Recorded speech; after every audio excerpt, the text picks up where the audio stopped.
Welcome back dito sa Melrose TV. For this video, ang pag-usapan naman natin ngayon guys, yung mga third-party apps na naka-install sa ating cellphone at yung iba ay hindi na natin ginagamit at gusto na nating burahin.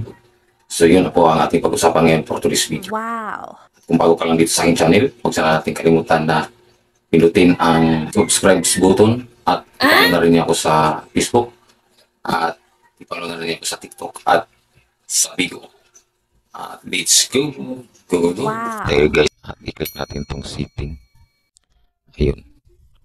At hanapin natin dito yung Google. Ayun, Google sa baba. Ayan. Hanapin lang natin. Tandaan niyo guys yung pinagpipindot natin ha. Baka maligaw tayo. Ayun. At i-click natin itong all service. Ayan. At dito sa baba, setting for Google Apps. Ayun, i-click natin yan. Ayun. At i-click natin itong connected apps. Ayan. So yun na. Wow! Yung apps na buburahin natin guys. Dahil yan ang mga apps na yan ay wala na yan. Hindi na naka-install doon sa ating cellphone. At naka-ano pa rin yan. Naka-connect pa rin yan sa ating Gmail.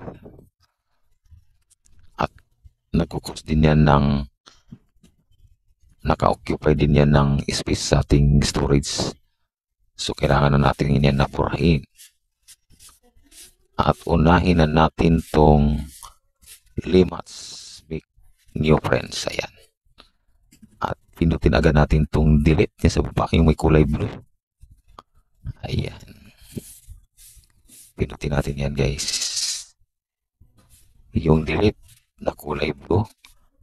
Tapos i-confirm lang natin yan guys. May nakalagay dyan confirm. Ayan. Tapos antay lang natin. Ayan. Wow! So kung anong ginawa natin sa una guys, ganoon naman na ang gagawin natin sa sunod na mga pagkakataon. Ayan. Sunod, ayan. Sunod itong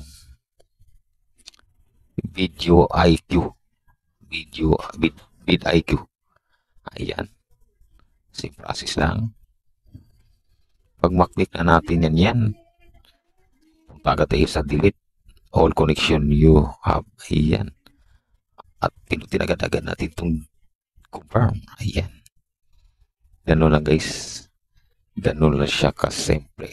Yung X-word daily reward. Ayan. At pinutin agad natin itong delete sa baba. Ayan. At i-confirm natin agad. Ayan.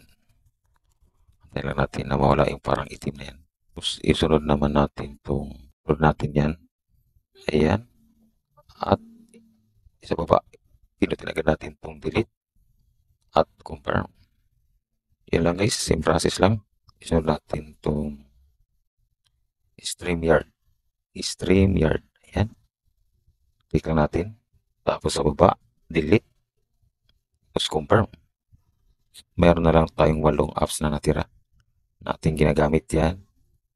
At naka-install yan sa ating cellphone. Okay na yan. Back to ball game. Back to ball game na tayo guys. At yan. Yan po ang ating for today's video. At hanggang sa muli nating pagkikita. Follow for more. Babu!